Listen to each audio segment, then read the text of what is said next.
नमस्कार, स्वागत आप सभी का YouTube channel knowledge TV Haryana. आज 16 मार्च सोमवार सभी हरियाणा वासियों के लिए 12 बड़ी खबरें, घोषणा, आदेश, ऐलान। क्या है पूरी अपडेट, आइए देखते हैं। हरियाणा की हर छोटी से बड़ी योजना, घोषणा, आदेश, निर्णय, मौसम सभी की जानकारी के लिए चैनल को सब्सक्राइब जरूर कर लें। तो चलिए देखते हैं आज हरियाणा से 12 बड़ी खबरें, घोषणा, ऐलान। पहली बड़ी घोषणा, सक्षम युवा योजना के तहत बेरोजगार युवाओं को काम के बदले 900 से 6,000 रुपए तक मिलता है बेरोजगारी भत्ता। तो राज्य में युवाओं को भत्ता देने के लिए सक्षम युवा योजना चलाई गई है। यह योजना सरकार के रोजगार निदेशालय द्वारा चलाई गई है। सरकार पात्र युवाओं को 100 घंटे के मानद कार्य के बदले बेरोजगारी भत्ता और मानदेय देती है। इस योजना में 900 रुपये से लेकर 6,000 रुपये तक दिए जाते हैं। कक्षा 12वीं पास को 900 रुपये प्रति महीने, स्नातक को 1500 और स्नातकोत्तर को 3,000 रुपये बेरोजगारी भत्ता मिलता है, जबकि काम के बदले सभी को 6,000 रुपये प्रति महीने मानदेय दिया जाता है। तो आवेदक हरियाणा का निवासी होना चाहिए, संबंधित रोजगार कार्यालय में पंजीकृत होना चाहिए। यदि पहले से पंजीकृत नहीं है तो 12वीं, स्नातक, स्नातकोत्तर आवेदक एक साथ पंजीकरण कर सकता है। पत्राचार पाठ्यक्रमों के माध्यम से डिग्री प्राप्त को भी लाभ मिलता है। आवेदक की आयु 12वीं पास के लिए 18 से 35 वर्ष और स्नातक, स्नातकोत्तर के लिए 21 से 35 साल की होनी चाहिए। तो कौन कौन से दस्तावेज चाहिए? पासपोर्ट फोटो, आवेदक के हस्ताक्षर, आधार कार्ड, मूल निवास प्रमाण पत्र, परिवार पहचान पत्र, जन्म प्रमाण पत्र, मैट्रिक प्रमाण पत्र, उच्चतम योग्यता का प्रमाण पत्र, डिग्री, अंतिम डिग्री, रोजगार पंजीकरण प्रमाण पत्र, सम प्राधिकारी द्वारा जारी आय प्रमाण पत्र। आवेदक की वार्षिक पारिवारिक आय सभी स्रोतों से 3 लाख से अधिक नहीं होनी चाहिए। घर, शौचालय भी होना चाहिए। तो ऐसे कर सकते हैं पंजीकरण सक्षम युवा के आधिकारिक पोर्टल, आप देख सकते हैं, इस पर जाएं, इसमें संबंधित सभी जानकारी दर्ज करें और दस्तावेज भी अपलोड करें। इसमें पारिवारिक आय, मोबाइल नंबर आदि भरना जरूरी है। तो ये हरियाणा सरकार की बड़ी योजना, सक्षम युवा योजना। आइए अगली बड़ी घोषणा देखते हैं। महिलाओं को एक से दूसरे स्थान पर पहुंचाने के लिए महिला रैपिडो पायलट प्रोजेक्ट के लिए 50 से कम आवेदन आए हैं। 7 जिलों में जिला कल्याण विभाग के माध्यम से 13 मार्च तक आवेदन मांगे गए थे। 19 मार्च को योजना का शुभारंभ प्रस्तावित है। ऐसे में मुख्यालय के अधिकारी अगले 2-3 दिनों में तय करेंगे कि आवेदन की तिथि बढ़ाई जाए या नहीं। रैपिडो के साथ महिलाओं को आत्मनिर्भर बनाने के लिए पायलट प्रोजेक्ट के तहत 2 पहिया वाहन चलाने में सक्षम महिलाओं के लिए योजना शुरू करने की तैयारी है। सिरसा, पंचकुला, फरीदाबाद, सोनीपत, करनाल और अंबाला जिलों की योजना में शामिल किया गया है। नियमानुसार महिलाओं को संबंधित कंपनी वित्तीय मदद, भत्ते और अन्य सुविधाएं देगी। योजना के लिए 18 से 50 वर्ष तक की आयु महिलाओं के आवेदन मांगे गए थे। अनुसूचित जाति और पिछड़े वर्ग की महिलाओं को योजना के तहत वरीयता मिलेगी। निदेशक का कहना है कि जल्द ही योजना को लेकर विस्तृत जानकारी दी जाएगी। आगे क्या होगा ये भी बताएंगे। तो महिला रैपिडो के लिए 7 जिलों में 50 से कम आवेदन आए। तो ये बड़ी अपडेट, महिलाओं के लिए बड़ी योजना, 19 तारीख को शुभारंभ होगा। आइए अगली बड़ी घोषणा देखते हैं। लाडो लक्ष्मी योजना की लाभार्थी महिलाएं इन दिनों परेशान हैं। योजना का ऐप तो सक्रिय हो गया है, लेकिन इसमें जीवन प्रमाण पत्र अपलोड करने का विकल्प गायब है। साथ ही पोर्टल पर लाभ राशि भी अपडेट नहीं हो रही है, जिससे पंजीकृत महिलाएं असमंजस में हैं। विभाग की ओर से महिलाओं के पंजीकृत मोबाइल नंबरों पर मैसेज भेजे जा रहे हैं।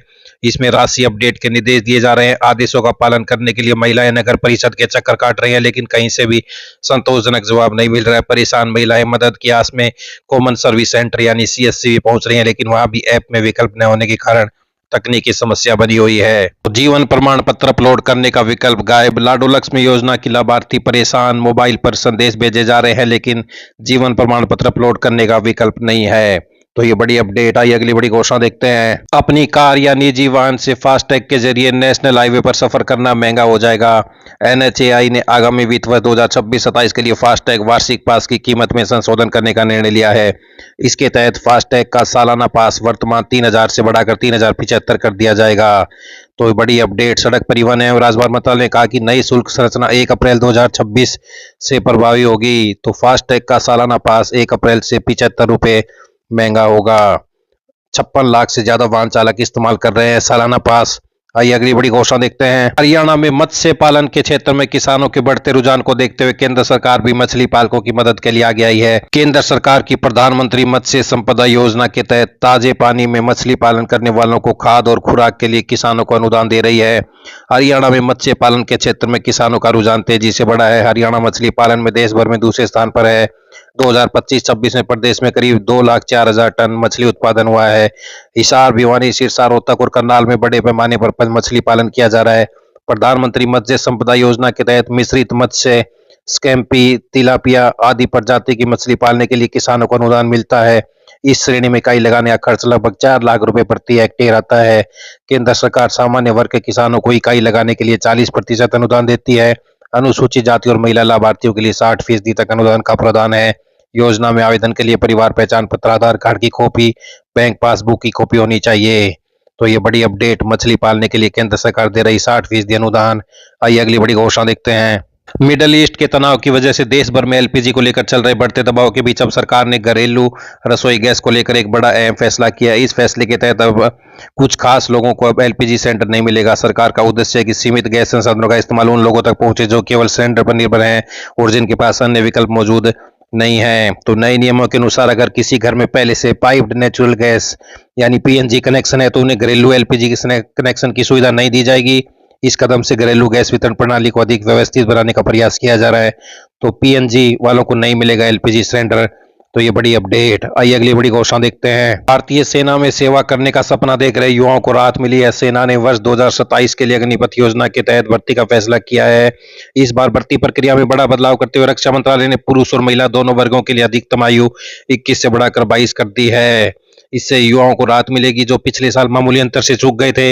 1 अप्रैल तक खुला है पंजीकरण का पोर्टल। भर्ती के लिए ऑनलाइन पंजीकरण की प्रक्रिया शुरू हो चुकी है। योग्य अभ्यर्थी सेना की आधिकारिक वेबसाइट पर जाकर 1 अप्रैल तक आवेदन कर सकते हैं। पुरुष अभ्यर्थियों के तहत हरियाणा के अंबाला, कैथल, कुरुक्षेत्र, करनाल, यमुनानगर, पंचकुला और केंद्र शासित प्रदेश चंडीगढ़ के युवा आवेदन कर सकते हैं। महिला अभ्यर्थियों के तहत दिल्ली, हरियाणा, हिमाचल और चंडीगढ़ की युवतियां महिला मिलिट्री पुलिस के लिए आवेदन कर सकेंगी। तो ये बड़ी अपडेट। आइए अगली बड़ी घोषणा देखते हैं। हरियाणा में विभिन्न विभागों और बोर्ड निगमों में कार्यरत अनुबंधित कर्मचारी अब सेवानिवृत्ति आयु तक नौकरी सुरक्षित करने के लिए 15 अप्रैल तक पोर्टल पर आवेदन कर सकेंगे। प्रदेश सरकार ने कच्चे कर्मचारियों को राहत देते हुए सेवा सुरक्षा से संबंधित प्रक्रिया की समय सीमा को 1 महीने के लिए बढ़ा दिया है। इससे सभी विभागों और पात्र कर्मचारियों को आवेदन और सत्यापन की प्रक्रिया पूरी करने के लिए अतिरिक्त समय मिल जाएगा। तो सेवानिवृत्ति आयु तक नौकरी सुरक्षित करने के लिए अनुबंध कर्मी 15 अप्रैल तक आवेदन कर सकते हैं। आइए अगली बड़ी घोषणा देखते हैं। सूबे में अकेले रहने वाले बुजुर्गों की सहायता के लिए प्रहरी योजना का दायरा बढ़ाने की तैयारी है। हरियाणा प्रदेश की नायब सैनी सरकार ने बुजुर्गों की देखभाल के लिए 1000 समाज सेवी और समय सेवकों को नियुक्त करने का निर्णय लिया है। प्रशिक्षण के बाद नियमित अंतराल पर बुजुर्गों के यहाँ घरों में जाकर कुशलक्षेम पूछेंगे और आवश्यक सहायता उपलब्ध कराएंगे। तो प्रहरी योजना का दायरा बढ़ाया। वरिष्ठ नागरिकों के लिए 1000 समय सेवक नियुक्त होंगे। बुजुर्गों की देखभाल करेगी सरकार, नहीं होगी परेशानी। हरियाणा के 12 जिलों में आंधी बारिश देखी गई, 5 में ओलावृष्टि हुई। तो अब आगे कैसा रहेगा मौसम? आगे 16 से 18 मार्च के बीच बारिश और 19 से 20 में तेज हवा के साथ बारिश और ओले गिर सकते हैं।